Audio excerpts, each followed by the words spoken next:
Hi everybody and welcome to The Money Man. I've got a special guest for you today, Francois van Coke. Welcome to the show. Dude, thank you so much. So good to be here. Fantastic to have you. And I've got Mark Keohane, who often accompanies me. And you guys grew up in the same hood, so I thought that I'd... Yeah, we're both from Llandudno.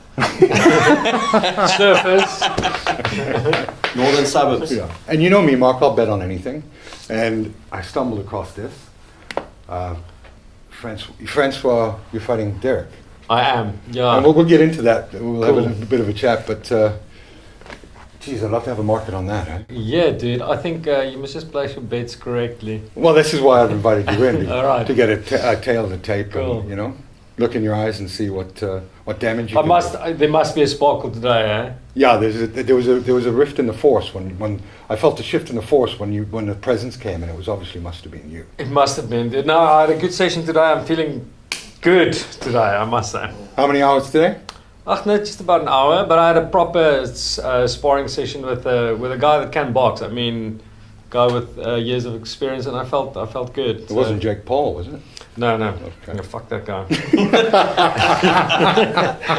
I'm doing more or less the same thing. If I knock out Derick in the first round, they're also going to think he threw the fight. I made a prediction that he'd lose that fight, so I had egg on my face all week. So. Yeah, but the fix was in. The fix was in. Yeah. We knew the fix was in. So, just to get a bit of background, I mean, it's been an incredibly difficult year for many people, and probably as difficult for you in terms of being in the entertainment industry. How's COVID affected you and the band and your plans that you obviously had in place? Yeah, obviously to the extreme. I mean, I don't think I would have been boxing if it wasn't for COVID. You know what I mean? I find myself here because there is actually not that much else to do. Like, I mean, last year, I think we went into 2020 like with this great plan for the year. And everything. As everybody did. Yeah. I mean, I obviously it wasn't just us that was affected. Like everyone else, you know, had a good plan for the year, and then everything just locked down on us. So in the music industry, it was just very tough because we had to kind of learn on the fly how to do things online. You know, we've never really done like live stream shows and stuff like that. So in that first 3 weeks of lockdown, I was like, damn, it's going to be amazing. I'm going to spend some time with my family. I'm going to hang out. I'm going to braai. I'm going to swim. The weather was still good. Yeah. And there was that 3 month sort of euphoria where people were sort of intrigued. I think, Mark, we talked about this, where people were like treating it as a holiday and a bit of an R&R and a relaxation and an extended Christmas. And then after the 3 months ended, it was like... Yeah, then you realize like, oh shit, like this thing's not going to pass as quickly as we thought. So then we kind of got stuff in line, and I did my first online show from my house. I got a dude with a permit to bring me streaming equipment and a camera to my house. I did like a show on my own, pulled my own sound for the first time in like 10 years, played my first show on my Ace, in my living room with like a bed there and a cot there and a camera there. It was like super weird. And that went kind of well. And, you know, people watched it and listened to it because people were starved for music. And then we kind of developed the online shows and the productions got better. Obviously, the looser the lockdown became, we can get more people involved. But then we realized it actually gets harder to actually sell a ticket the looser the lockdown is, because people can do other things. And so then I think like over the year we did like a bunch of live stream shows, but the numbers kind of started weighing down towards the end of last year. We did one early in this year, and it just started becoming a lot harder to sell a ticket because people have got other options. And also they want to connect with you. Exactly. People can go out now, they can do stuff, then they have to stay at home to watch a show on their computer or on TV, you know what I mean? So it was good for what it was, but it will never replace, you know, a band in a room with a crowd. That will never be replaced by that. And I imagine the energy that you get off performing in front of a live audience is... Well, we've seen that with sporting events. We've spoken about it for the last year. Try and watch a rugby match or a soccer match without crowds. Yeah. It's soulless. And it looks like you're doing that FIFA kind of e-gaming. Yeah. So I can just imagine, as you were saying, 80% of your show comes from what you're getting back from the audience. Yeah. And that energy that you draw from it, and then what you're giving them back.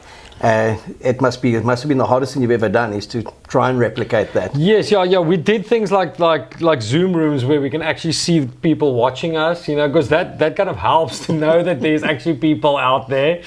But it's still not the same thing as that energy in the room. It's funny that you say that the sporting events are so weird, because actually I saw Dwayne Vermeulen at another thing that we did together, a TV thing for charity, but he was styling in this time when there was no one in the crowd. So he's obviously better when people aren't watching him.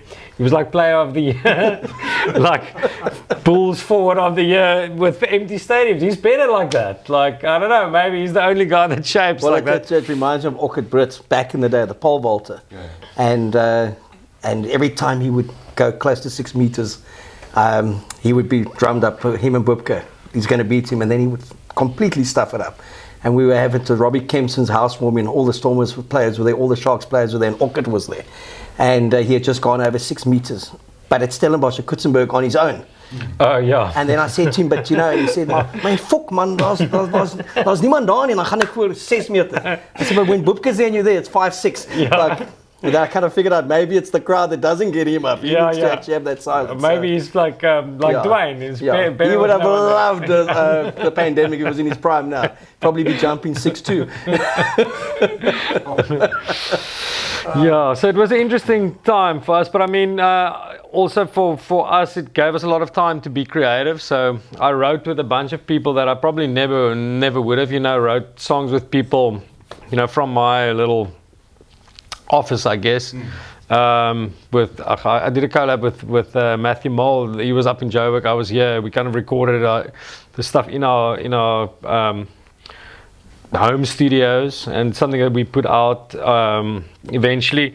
Just we did stuff that we probably wouldn't have done before, and it was a testing time, but I mean, it also had its ups, you know. Cool things also came out of it. I think at one stage, like the first 3 months especially, there was sort of an overwhelming sense of humanity and people wanting to reach out to each other, you know, which certainly helped during those times. Which probably led to some, like you say, some great creativity and opportunities that you wouldn't have normally explored. For sure. Has it rejuvenated your list to perform again, for the day that there's 10,000, 20,000 people there that you can? Big time, man. I think we appreciate crowds more now. You know, now we can play to 100, 250, 500 outdoors, and you appreciate that. You know, you really do. If you didn't have that for like a year, you know, when you're touring constantly, it's like, shit, I have to go play another show tonight. You know, fuck, I have to play to 5,000 people. Oh, damn, you know. But now it's like, I'll play to 100 people, and I love doing it because this is what we do, and you just appreciate it more. Did you also find, I mean, you went solo in 2015 was your big year, that there's, I mean, especially in your industry, there can be that time where it plateaus, and you kind of do it because it's second nature. Did you find, with everything being taken away, it's kind of taken you back to the start again? Just a bit more refined in terms of your passion and your desire to continue to perform. Dude, I don't know about that. I think for me, I'm always kind of on a mission. I don't think it really changed that so much. I just think it kind of changed my thought process about what can be done. You know what I mean? Because I think things just got very normal. It's like play shows, release an album, play shows, release an album, right? And like in this time, it was just like, take like the main thing that you do out of the mix and check what else you can do instead of that. So I think it made you think about what other options there are more than really refocus on one specific thing again. You know what I mean? And I mean, like looking at obviously your fight with Derick, like how did it come about that you're performing now, you're kind of starting to get creative and all that. All of a sudden now it's rugby meets rock. And geez, I mean, Bucky's Boot is going to come for Derick if he doesn't win. I can tell you that much. When rugby meets rock. So, but why Derick? I mean, 17 years ago, Brayton kind of sorted him out at Kamstad, right? So he was already sorted out. Is that what you're saying? Yeah, Lieflin. Dude, it's I can tell you the real story and the other story. I told him quickly before we started chatting here. But basically, it's the ticketing company that sold our tickets for all the live stream events we did. They kind of thought it would be a good idea for me to have a fight with some kind of sporting dude. And why not the Bullet? yeah, dude, I think everyone wants to fight him. I mean, I think he's definitely on the cards for the next box-up. If there's talk about a next fight, everyone mentions the Bullet. Well, you're actually getting to do what most men fantasize about, right? You're a rock star. And I watched this morning. My son thought that I was punishing him because he's from Canada and he just doesn't get Afrikaans. He struggles at it. So there I'm listening to your music, listening to Karen Zoe and Tashay, sorry. Beautiful music. Yeah. And he was like, "Oh, he's like, Dad, get away with this Afrikaans bullshit." Yeah. No, he's just like, he thought I was taking the piss. You know? Oh. Yeah. He was like, why are you doing that to me?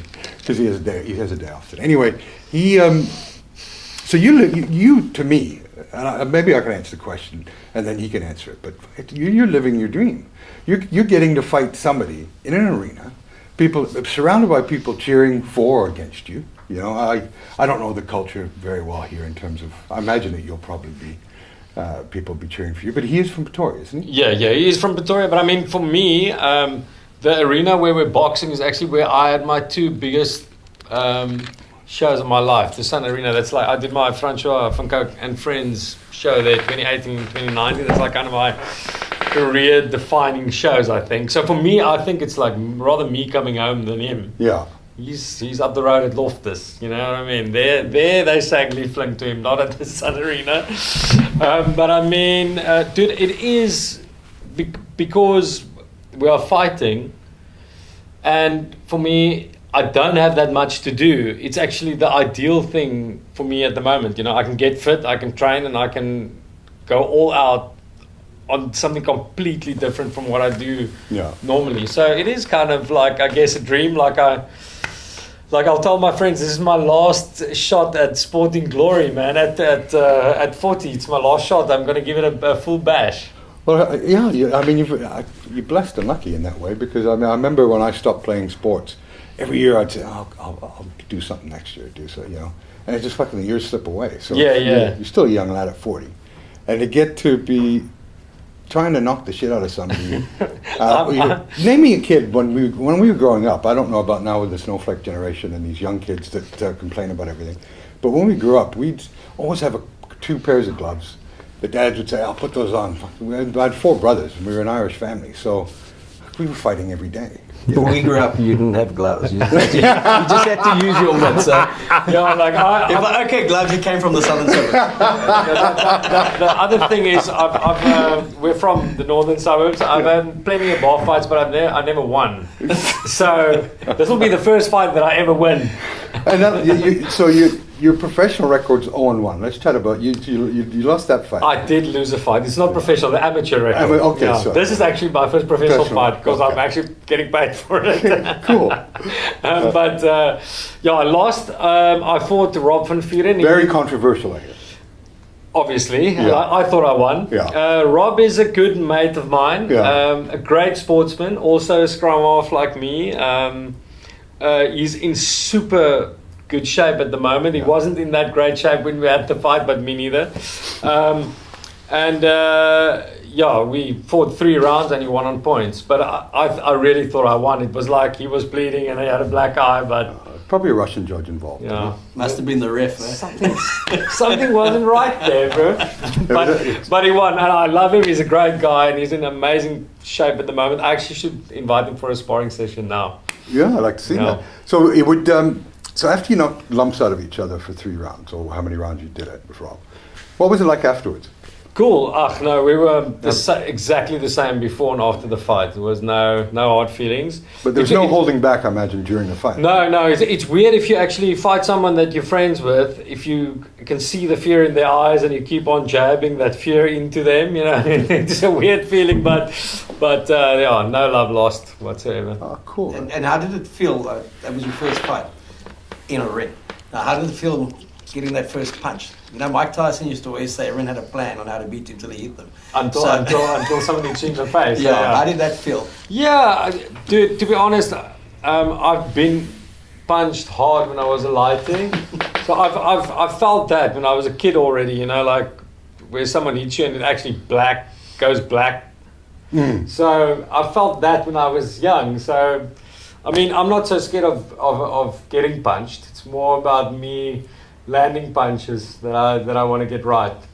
And Derick, I mean, you know that he went into the ring with Brayton under a tree and it didn't go well for him. I don't know the story that well. Maybe you can tell us. Yeah, no, apparently it was just one. Tell it in Afrikaans, Mark. Ja, one phrase. Moet ek teen hom beklei? Ja. Braytie, wat nou? Oh, fuck, my neus is af. Wat nou? Nou moet jy beklei. Yeah, poor Braytie says he hated doing it, but they in the ring, he's got to hit him. Yeah. And old Liffner, I don't think the only thing Liffner ever got from Loftus was cuddles and kisses, and all of a sudden one of his teammates was belting him.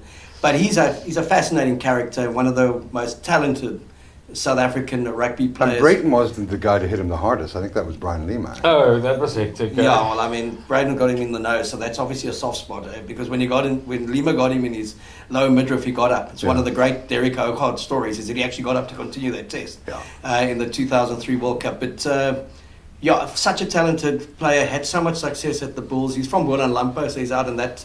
In the sticks, but Lampo against Boston Belleville, I tell you, there's only one winner. It's the Belleville Bomber.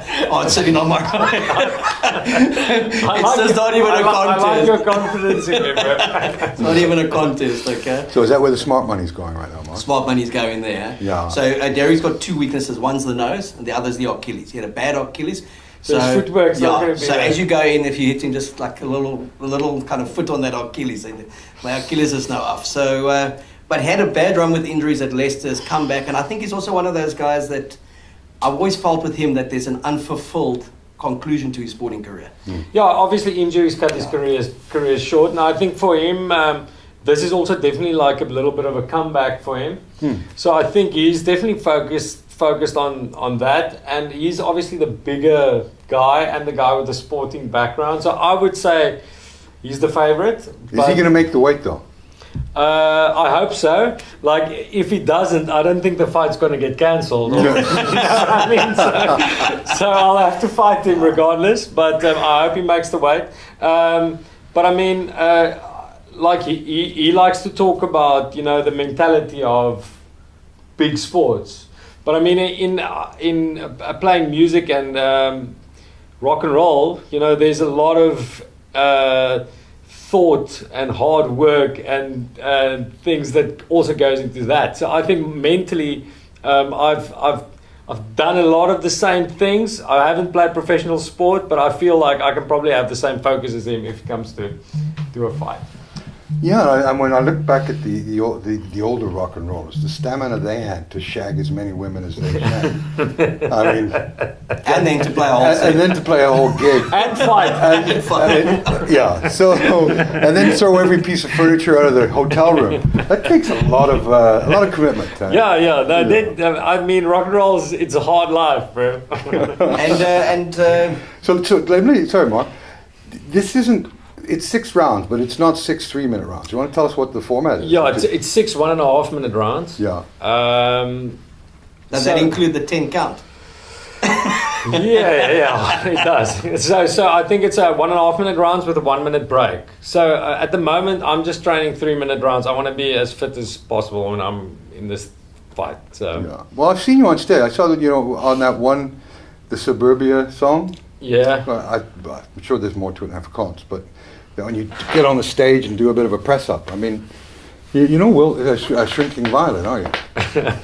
So I'm hoping that Derick started, you know, taking it seriously. Yeah, me too. Because I'm as serious as I can be. Like, I've never trained this hard in my life. Obviously, he's been a Springbok. He's been a Stalbraat. But he was a fly half. Oh, they just stand around there. Yeah.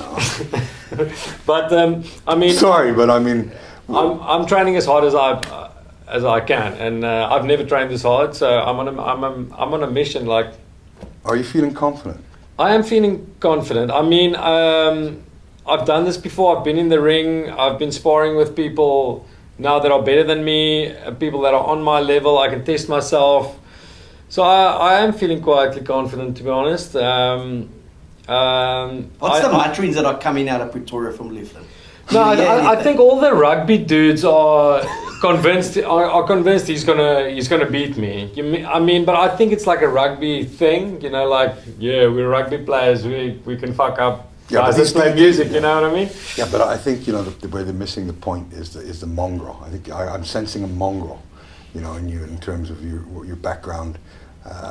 And the mongrel, I like it. You know, there's a good analogy when Japie Mulder played for the Springboks in '96 against Stefan Glass for France in Paris and absolutely mongreled him.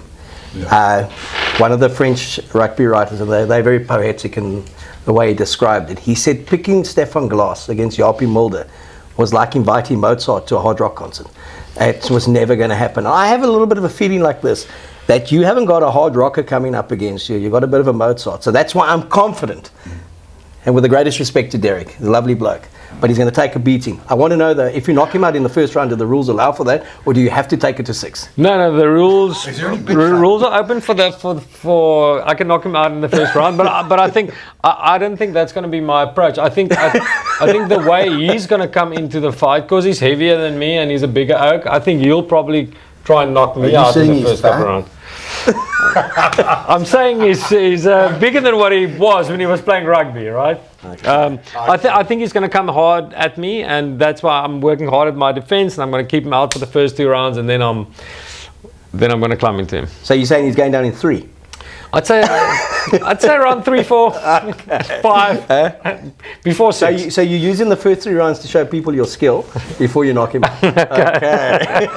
Well, maybe as a rugby mate there, or wants to put 10 grand on Derick, I'll put 10 grand on you, and whoever wins will donate it to charity. So charity! Have a good night. Yeah. No, we'll pick a charity. How does betting on a fight like this works? Who sets it up? Well, there's nobody that's running a market now.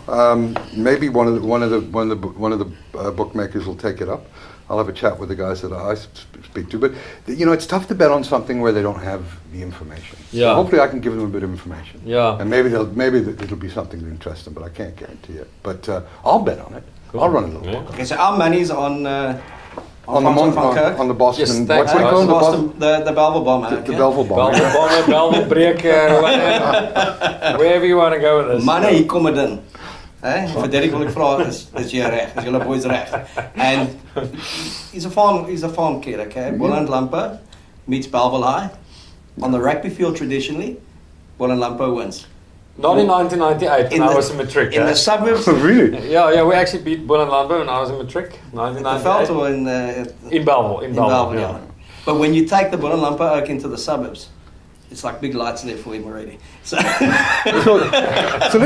explore that for a second. You have a love for rugby, obviously. I love rugby, yeah. Who was your favourite player, Grove? Did you have a favourite player? Yeah, I think so. I was a scrum half, so I guess Joost was one of my favourites. Yeah. On the province side, I don't think we really had a very strong scrum half in the 80s and 90s. I think it was like Freddie Ferreira, Steph Nell. I can't really even think. So I think Joost was probably my hero. Sorry, Freddie's on the line here. He wants to understand. I was a fan of Boutiban. I was a fan of Boutiban too. Boutiban is alles is reg. So I was a fan, but I guess Joost was like the standout scrum half in the country. So yeah, I guess probably in the world. Yeah, and I mean, I was a big Donnie Gerber fan as well. Yeah. I didn't play centre, but he was obviously a great. Yeah. One of the best. Yeah. For sure he was. I mean, and it's even I when I came here and watched videos of him, and I mean, yeah, what a legend. He could have played during any era. Yeah. And the 2000. Let's chat about where were you during the 2000? Because that was the last. I mean, we went from absolute euphoria, celebration, the Boks winning 2000, the end of 2019. It was just an unbelievable time to be in South Africa. Yeah. Where were you during that, and what were your moments? I mean, who stood out for you as as the players, the Bok players? Oh yeah, I watched the final in Langebaan with my family. So I wouldn't say my family is like really into rugby, but I mean everyone was in a box shirt in Langebaan, so it was quite different from what we normally would do. You know, my dad really supported my rugby playing when I was a kid, and he would take me to Newlands all the time, but he was never like obsessed like me. So he would fall asleep in the stands. You know, I was like, Dad, are you crazy? Like, are you crazy? Like, we're winning. You know, I could understand it now with the Stormers, but yeah, there's room to sleep in this game. But yo, fuck, what an amazing match. You know, us winning the final was obviously incredible. I think standout players, Faf, obviously Makazolu Mapimpi's vibes. Dwayne Vermeulen, obviously, as well. We've got a great World Cup here. But I think that whole squad was amazing. Yeah. The forwards were incredible. Obviously, the way they handled that. The scrums in the final. Kitshoff was obviously a standout as well. Yeah. It's tough to pick fault with any of the players. Yeah. And the real final, though, was Wales versus South Africa, the semi-final. That was a bit of a boring match there. Just the way we like it. So but we won, so that's great. Yeah, no, and fair play. You know, it's you know, having interest in SA Rugby magazine and being Welsh, it was difficult to. I couldn't really lose on the day. Yeah, but I was still heartbroken. You know? He couldn't, but we had a bet in the studio, and I said that Wales would just lose it, and then we would pump England in the final. And he said, if Wales lose, having beaten the Boks 4 times in a row, I'll have the Springbok tattooed on my chest next to the fiery Welsh dragon. And would you like to show us? Yeah, the unveiling. We'll have to. You come with them. There you go. Would you like to show that the looks camera? incredible, man. Have you got that on camera, guys? Painful, huh? Yeah. How the Welsh Sharks felt that This day was as 20 well. years ago, Like or 20 30 years ago. That was. That's how the dragon felt when the Bok gave him one. Painful. That Bok looks fresh and nice. Does, hey? Yeah. The dragon could do with a bit of a coat of paint. Yeah. Next World Cup. Next World Cup. So, were you a fan of Derick Hougaard? Let's try and wrap it up and get back to that. To be honest, man, I love rugby, and I obviously supported him when he played for the Boks, but I wouldn't say I was ever a Derick Hougaard fan. I'm a Stormers man at heart, you know, being from the northern suburbs of Cape Town. So I wouldn't say I was a Derick fan. Supported him when he played for the Boks, definitely. Okay, and are you going to win this fight? Yes, I'm going to win this fight. What round? I would say, we spoke earlier about the third. I would say let's go for the 5th TKO. Fifth round TKO. Are we going to hear the infamous words of Derick? Mijn neus is af. But no. I hope so.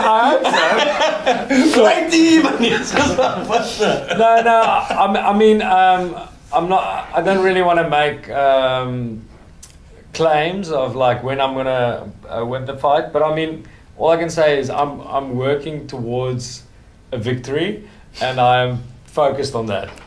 Is this back to back or a trilogy? Back to back. So there will be a rematch regardless. Yeah. Derick will have to. He's gonna have to say if he wants a rematch. Okay. So I'm gonna come up for that fight. I keep saying down, but it's up. People in Gauteng get it wrong all the time. They say they're going up to Cape Town. I'm like, I know. Other direction. Yeah, I've been mispronouncing it for 25 years. When is the fight? When can we see it? How do you see it? Do you have information? Yeah, 29th of May. Yeah. If you're anywhere in the world, you can watch it live stream. You can get your tickets on itickets.co.za. You can also get a ticket for the event. I think there's only about 140 left. Mm-hmm. It's like a VIP ticket, so it's an expensive ticket. But it's at tables inside the Sun Arena. Mm-hmm. Then there's also a screen outside that can hold 500 people.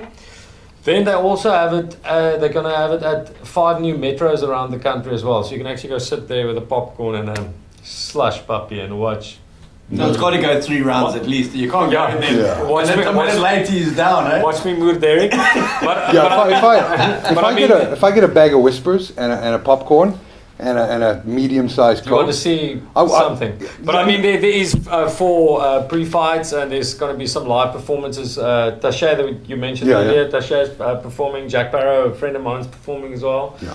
Are you so- name dropping now? Yeah, I am. My friends are performing. They're not Derek's friends. My friends. Oh, maybe his girlfriend's Nadine. She might perform there, but I haven't heard anything about that. And you will have Brian Lima and Brayton in your corner. Yeah, That's dude. your cut. The thing is, I actually put something out. I actually put something out on social media. I've also had a very serious tackle. I've taken a very serious tackle, but it was me on a bench in a place called Arnclass in Pretoria. So I was dancing on the table and fell and broke my ribs. But I got up from that. It's like the And same. continued playing. Yeah. No, I didn't continue playing. It was part of the after party. Okay. But that was harder than a Brian Lima tackle, I think. Okay. I would say. Yeah, The chiropractor. exactly. Are you going to be talking to Brady? Brady, I could. I've got his number. I can give him a call. I haven't thought that's that important yet. I mean, that fight that was like 20 years ago. Or how long ago?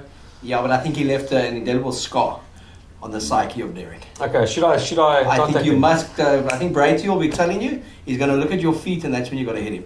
Okay. You're going to dance a bit. So I'll call Brady. I'll hear what he has to say. yeah, and I think the difference there between your pre-fights and your kind of entertainment, your occasional events, I think it was Ashwin against Joost and Salmon against Donnie Rousseau were their pre-fights. Entertainment. Oh, so I think okay. by the time those two, the smaller oaks got him, they'd seen this blood flow everywhere.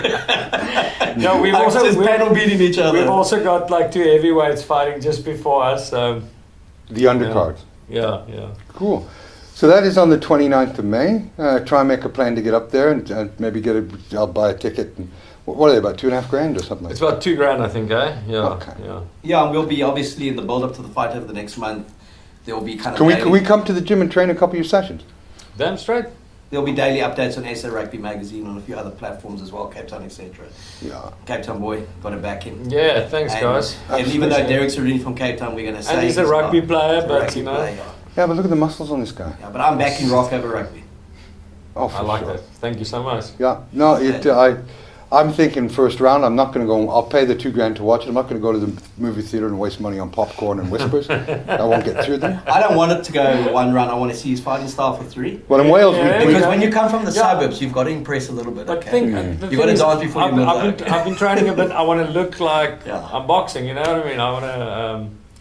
We want to put on a show. Yeah, you want to get oiled up and see the full effects of the training. You Yeah. don't want the trilogy to happen in one night. Knock him out in the first, get him up, knock him out, get him up, and knock him out again. Yeah, we'll see. We'll see if he's up to another one after this one. Is there any bit you're allowed to hit with the back of the hand? Is there any bit slapping that it's allowed? No. No. It's not tennis, Kev. Yeah. Francois, thanks for coming in. What a Hey, pleasure, thank man. you guys, man. Yeah. It was a pleasure. Cheers, brother. Thanks for playing.